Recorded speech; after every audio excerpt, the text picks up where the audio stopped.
టేస్టీగా గుత్తి వంకాయ curry full video మీకోసం తీసుకొచ్చేసానండి. దీంట్లో గుత్తి వంకాయ కర్రీ సింపుల్గా ఎలా చేసుకోవాలో చూసేయండి. ముందుగా బాండి పెట్టుకొని దాంట్లో పల్లీలు వేసుకోవాలి. ఒక కప్ పల్లీలు తీసుకోండి. అవి డ్రై రోస్ట్ వరకు బాగా వేయించుకోవాలండి. అది వేగిన తర్వాత పక్కన పెట్టేసుకోండి. ఇప్పుడు అదే బాండీలో నువ్వులు కూడా యాడ్ చేసుకొని లైట్ బ్రౌన్ కలర్ వచ్చి ఒక నిమిషం పాటే అండి, మళ్ళీ మాడిపోతాయి చూసుకోండి. అది కూడా యాడ్ చేసుకొని వేయించి పక్కన పెట్టుకోవాలి. ఇప్పుడు వంకాయల్ని మనం 6 భాగాలుగా కట్ చేసుకొని ఉప్పు నీటిలో వేసుకోవాలండి. మర్చిపోవద్దు, ఉప్పు నీటిలో వేసుకుంటే వంకాయలు చేదు అనేది ఉండదు. ఇప్పుడు అలాగే మనం అన్ని వంకాయలు కూడా అలాగే కట్ చేసుకొని పక్కన పెట్టుకోవాలి.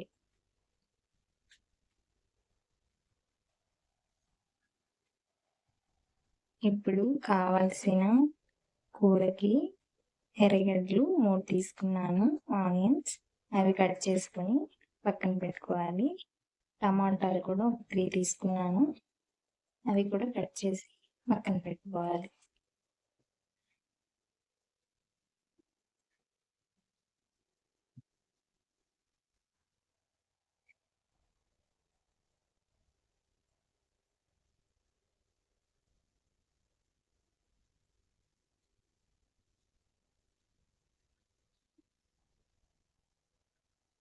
టమాటాలు 2 పెద్దవి, 1 చిన్నది తీసుకున్నాను. మరీ ఎక్కువ వేసుకుంటే పులుపు వచ్చేస్తుంది. ఇప్పుడు బాండీలో ఆయిల్ వేసుకొని ఆవాలు జీలకర్ర వేసి చిటపటలాడిన తర్వాత కరివేపాకు కూడా యాడ్ చేసుకోవాలి. తర్వాత కట్ చేసి పెట్టుకున్న ఉల్లిపాయ ముక్కలు కూడా వేసుకొని బ్రౌన్ కలర్ వచ్చే వరకు వేయించుకోవాలి.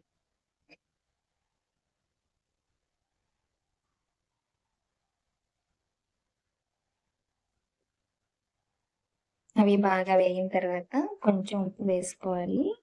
చూసుకోండి, మనం పల్లీలు మిశ్రమం ఉంది కదా, దాంట్లో కూడా మనం ఉప్పు యాడ్ చేసుకుంటాము. ఇవి కొంచెం ఆనియన్స్ వేగడానికి కొంచెం వేసుకుంటాం అంతే. తర్వాత టమాటా ముక్కలు కూడా యాడ్ చేసుకోవాలి.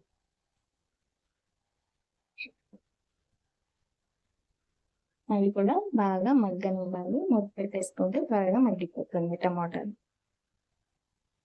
ఇప్పుడు వేయించుకున్న పల్లీలని మనం పొట్టు తీసుకొని మిక్సీ జార్లో వేసుకోవాలి. ఇది మా ఇంట్లో చిన్న చాట్ అండి, ముద్దుగా చాలా బాగుంటుంది, అందుకే మీకు కూడా చూపిస్తున్నాను. ఇప్పుడు ఆ పల్లీని మిక్సీ జార్లో వేసుకొని వేయించుకున్న నువ్వులు కూడా యాడ్ చేసుకోవాలి. నెక్స్ట్ దాంట్లో కొంచెం పసుపు, 1/2 స్పూను కారం, మన కారానికి తగినంత. మేమైతే కారం తక్కువే తింటాం కాబట్టి 1.5 స్పూన్ వరకు నేను వేసుకున్నాను. కొంచెం ధనియాల పొడి. ఇప్పుడు మనం ఇందాక కొంచెం ఉప్పు వేసుకున్నాం కదా, ఇప్పుడు మన కూరకు సరిపడా ఉప్పు వేసుకొని వెల్లుల్లి 2 వేసుకోవాలండి, లేదా 3 అంతే వేసుకొని పౌడర్ లాగా గ్రైండ్ చేసుకోవాలి. పల్లీలు కాబట్టి ఆయిల్ ఉంటుంది దాంట్లో, దానికి మనం పేస్ట్ లాగా వచ్చేస్తుంది. ఇప్పుడు దాన్ని మనం 6 భాగాలుగా చేసుకున్నాం కదా వంకాయల్లో, స్టఫ్ లాగా పెట్టుకోవాలి. అన్ని వంకాయల్లో బాగా గూర్చి పెట్టుకోవాలి. అన్ని వంకాయలు మనం పెట్టేసుకొని పక్కన పెట్టుకోవాలి. చూస్తున్నారు కదా నేను ఎలా చూపిస్తున్నానో అలాగే పెట్టుకోండి.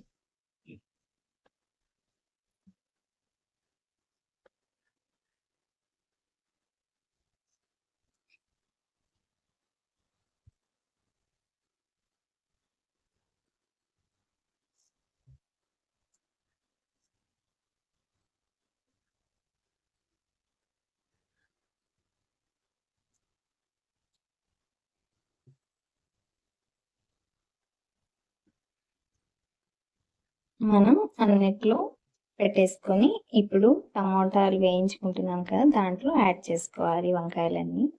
వేసి బాగా కలుపుకోవాలి.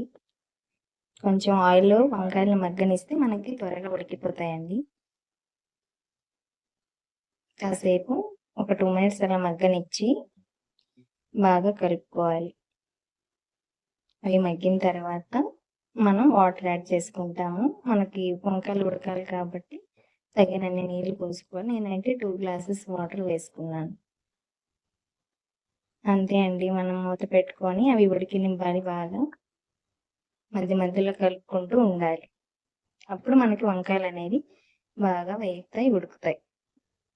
చూడండి మనకి దగ్గరికి వస్తూ ఉంటుంది. కొంచెం టైం పడుతుందండి. ఒక 15-20 మినిట్స్ పడుతుంది మన కర్రీకి. లాస్ట్‌లో మనం కొత్తిమీర చల్లుకొని దించేసుకుంటే సూపర్‌గా ఉంటుంది. ఒకసారి ఇలా ట్రై చేయండి. చాలా సింపుల్‌గా చేసుకోవచ్చు. ఎక్కువ ఇంగ్రీడియెంట్స్ లేకుండా తక్కువలో టేస్టీగా, సింపుల్‌గా గుత్తి వంకాయ కర్రీ రెడీ అయిపోతుంది. నా స్టైల్‌లో ఒకసారి ట్రై చేయండి. వీలైతే మన ఛానల్‌ని సపోర్ట్ చేయండి. సబ్స్క్రైబ్ చేసుకోండి. కొంచెం మిడిల్ క్లాస్ వంటలను కూడా సపోర్ట్ చేయండి. మరిన్ని వంటకాలతో మీ ముందుకు వస్తూ ఉంటాను. ఇది వేడి వేడి అన్నంలో తింటే సూపర్‌గా ఉంటుంది. ట్రై చేయండి.